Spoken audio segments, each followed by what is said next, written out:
Baik,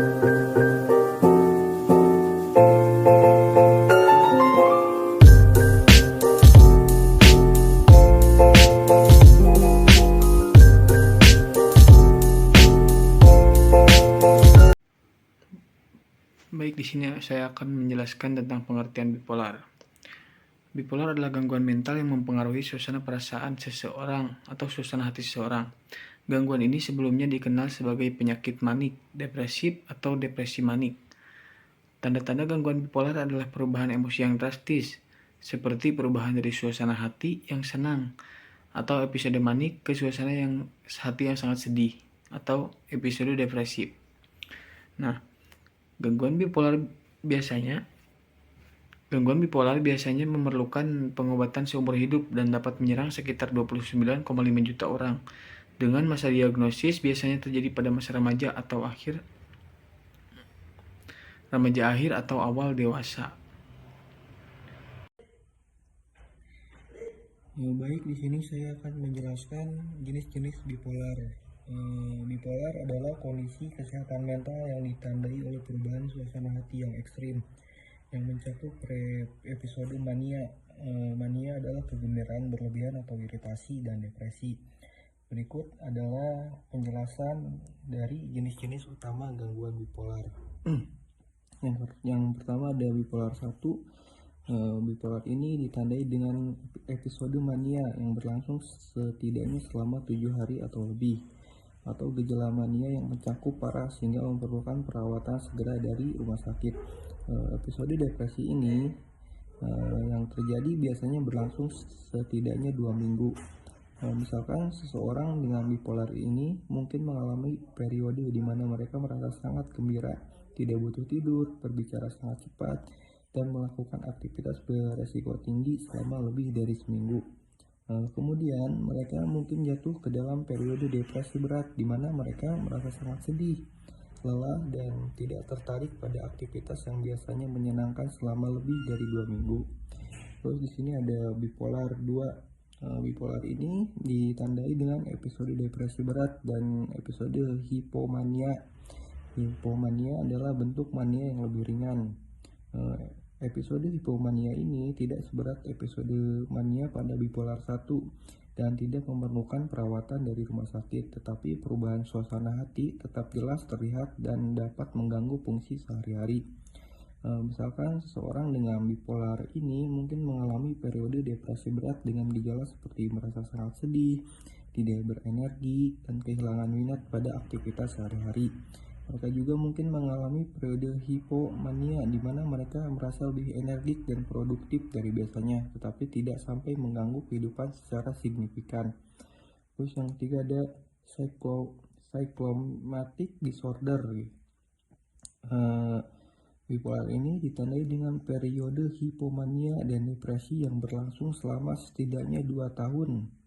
1 tahun pada anak-anak dan remaja, tetapi gejalanya tidak cukup parah untuk memenuhi kriteria episode mania, hipomania, atau depresi berat. Misalkan seseorang dengan cyclomia mungkin mengalami fluktuasi suasana hati yang lebih ringan, seperti merasa sedikit lebih energik dan bahagia selama beberapa minggu, diikuti oleh periode di mana mereka merasa sedikit lebih sedih dan lesu. Fluktuasi ini terjadi selama bertahun-tahun tanpa pernah mencapai intensitas yang parah. Terus di nomor 4 ini adalah gangguan bipolar akibat medis lain atau kondisi penyalahgunaan zat. Gejala gangguan bipolar ini terjadi akibat kondisi medis tertentu seperti stroke atau akibat penggunaan obat-obatan atau zat tertentu. Misalkan seseorang mungkin mengembangkan gejala mania atau depresi setelah mengalami stroke atau setelah mengkonsumsi obat-obatan tertentu seperti steroid. Gejala ini terkait langsung dengan kondisi medis atau zat tersebut. Terus yang terakhir adalah bipolar tertentu dan tidak tertentu dan gangguan yang terkait gitu.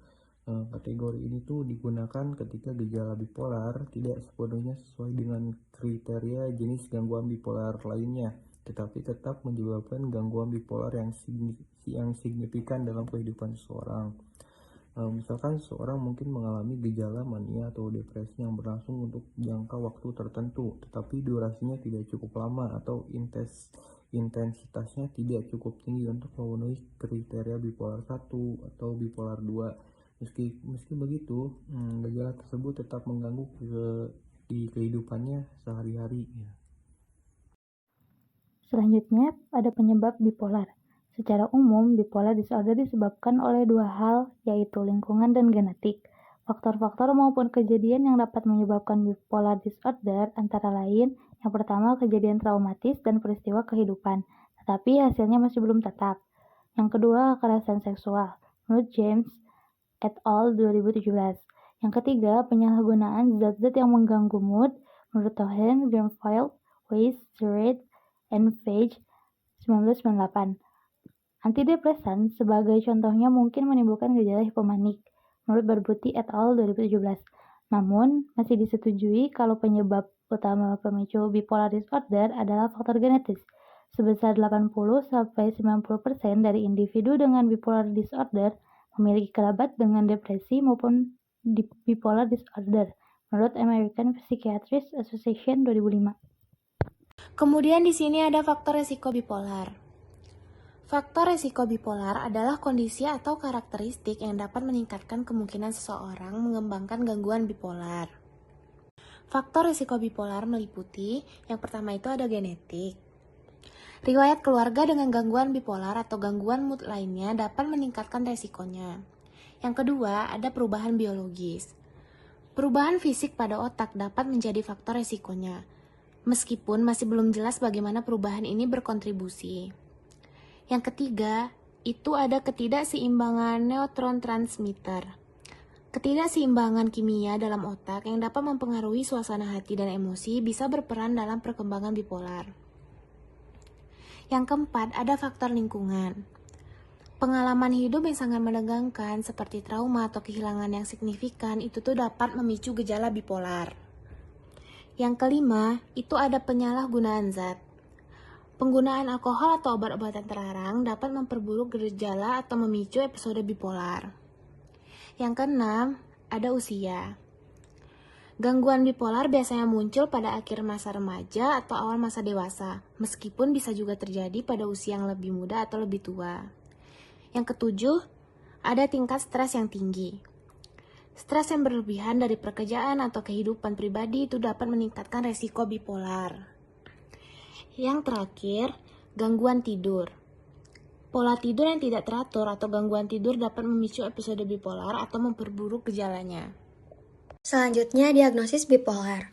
Untuk menentukan apakah seseorang menderita gangguan bipolar, evaluasinya mungkin mencakup yang pertama, pemeriksaan fisik. Dokter mungkin melakukan pemeriksaan fisik dan tes laboratorium untuk mengidentifikasi masalah medis apapun yang dapat menyebabkan gejala pada seseorang. Yang kedua, penilaian psikiatris. Dokter juga mungkin merujuk seseorang untuk pergi ke psikiater yang akan berbicara tentang pikiran, perasaan, dan pola perilaku. Seseorang juga dapat mengisi penilaian diri psikologis atau kuesioner. Dengan izin anggota keluarga atau teman dekat, mungkin diminta memberikan informasi tentang gejala yang seseorang tersebut alami. Selanjutnya, grafik suasana hati. Seseorang mungkin diminta untuk mencatat suasana hati, pola tidur, atau faktor lain setiap hari yang dapat membantu diagnosis dan menemukan pengobatan yang tepat. Yang keempat, kriteria gangguan bipolar. Psikiater juga mungkin membandingkan gejala seseorang dengan kriteria bipolar dan gangguan terkait dalam manual diagnostik dan statistik gangguan mental atau DSM-5 yang diterbitkan oleh American Psychiatric Association. Baik, di sini saya akan menjelaskan pengobatan bipolar. Yang pertama dengan terapi obat. Contohnya dengan mood stabilizers, obat-obatan seperti lithium, valproate, dan lamotrigine sering digunakan untuk mengendalikan episode mania dan depresi serta mencegah kambuhnya episode. Selanjutnya dengan antipsikotik atipikal seperti quetiapine, olanzapine, dan risperidone bisa digunakan sebagai monoterapi atau bersamaan dengan mood stabilizers. Bisa juga dengan antidepresan. Dalam beberapa kasus, antidepresan dapat diresepkan untuk mengatasi gejala depresi, tetapi biasanya dikombinasikan dengan mood stabilizers atau antipsikotik untuk mencegah episode mania. Pengobatan selanjutnya dengan terapi psikososial. Yang pertama, konseling seperti terapi kognitif perilaku, terapi interpersonal, dan terapi keluarga. Terapi itu tuh dapat membantu individu memahami kondisi mereka, mengelola stres, dan meningkatkan keterampilan coping. Yang kedua, dengan dukungan kelompok. Grup dukungan bisa memberikan dukungan emosional, edukasi, dan kesempatan untuk berbagi pengalaman dengan orang lain yang memahami kondisi serupa. Pengobatan selanjutnya dengan manajemen terpadu, seperti adherensi yang konsisten terhadap rencana pengobatan dan pemantauan secara teratur oleh tenaga medis profesional sangat penting. Lalu pembentukan rencana kesehatan mental yang komprehensif dan inklusif, melibatkan peran individu, keluarga, dan tim perawatan. Juga mendukung manajemen bipolar yang efektif. Selanjutnya, yang terakhir, dukungan sosial dan pendidikan. Memberikan dukungan sosial dan edukasi kepada individu dan keluarga tentang bipolar disorder dapat membantu mengurangi stigma, meningkatkan pemahaman, dan mempromosikan kepatuhan terhadap pengobatan.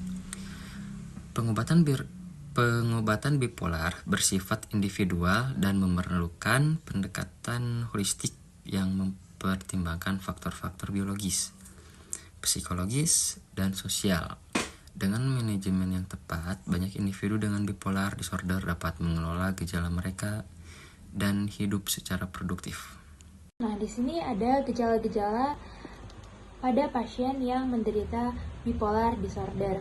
Nah, gejala-gejalanya ini terbagi menjadi dua, yaitu ada fase manik dan juga fase depresi. Jadi semua orang yang menderita gejala bipolar disorder sudah pasti ada dua fase ini. Nah, fase manik dan fase depresi itu sangat berbanding terbalik ya. Kalau fase manik itu lebih ke saat orang itu senang berlebihan, lalu terlalu excited, dan juga ada yang sangat impulsif seperti itu. Nah, di sini itu gejala-gejalanya sebenarnya untuk setiap orang pasti berbeda-beda, tapi di sini ada 6 yang mungkin hampir semua orang yang menderita bipolar disorder itu pernah mengalami fase manik yang seperti ini. Nah, yang pertama ada sangat bersemangat, senang, dan mudah bersinggung. Yang kedua, ada semangat yang menggebu-gebu. Lalu yang ketiga, ada percaya diri yang berlebihan. Yang keempat, keinginan untuk tidur menurun. Yang kelima, perasaan gembira atau antusias. Dan yang keenam itu adalah bicara lebih sering dan sangat cepat, tetapi tidak seperti orang normal. Jadi orang-orang yang sedang ada di fase manik itu sangat bahagia, seperti mereka tuh belum pernah merasakan sebahagia ini, tapi tidak lama mereka merasakan fase selanjutnya, yaitu fase depresi. Nah, fase depresi ini kebalikannya fase manik ya, jadi orangnya itu merasa sedih, sangat berlarut-larut seperti orang depresi pada umumnya. Yang di sini juga terbagi menjadi 6 ya. Yang pertama itu ada sangat sedih, khawatir, atau putus asa. Yang kedua, tidak berminat untuk melakukan semua aktivitas. Yang ketiga, berbicara dengan lambat, tidak ada yang ingin mereka katakan atau banyak lupa. Yang keempat, kesulitan berkonsentrasi atau membuat keputusan. Yang kelima, merasa tidak mampu melakukan hal-hal sederhana. Dan yang keenam, merasa tidak berharga dan munculnya pikiran tentang kematian atau bunuh diri. Jadi, fase manik dan fase depresi ini terjadi di rentang waktu yang tidak berjauhan, jadi di rentang waktu yang berdekatan. Nah, perbedaan bipolar sendiri dengan depresi lain ya karena terdapat dua fase ini, yang manik dan depresi. Nah, yang depresi ini membuat dia tuh seperti sangat sedih, bahkan kebanyakan itu membuat mereka ingin bunuh diri kayak gitu.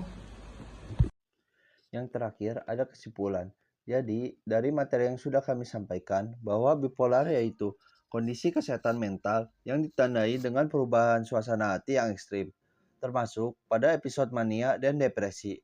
Pada gangguan ini memiliki beberapa jenis utama. Yang pertama ada bipolar 1, bipolar 2, gangguan siklotimik, dan gangguan bipolar lainnya. Penyebab dari gangguan bipolar ini melibatkan dari kombinasi faktor genetik, biologis, dan lingkungan. Serta gangguan bipolar ini memiliki faktor resiko dari riwayat keluarga, stres berlebihan, trauma, dan kondisi kesehatan mental lainnya. Cara untuk mendiagnosis gangguan ini dilakukan melalui evaluasi secara menyeluruh oleh profesional kesehatan mental berdasarkan kriteria DSM-5 yang memiliki cakupan wawasan klinis, pemeriksaan fisik, dan tes laboratorium. Cara untuk melakukan pengobatan gangguan bipolar ini biasanya terdiri dari beberapa kombinasi medikasi, seperti pada terapi psikologis dan manajemen gaya hidup. Pada gangguan bipolar ini memiliki gejala yang bervariasi. Yang pertama, pada gejala mania atau peningkatan energi tinggi dan perilaku impulsif yang berlebihan. Yang kedua, ada hipomania, gejala mania yang lebih ringan.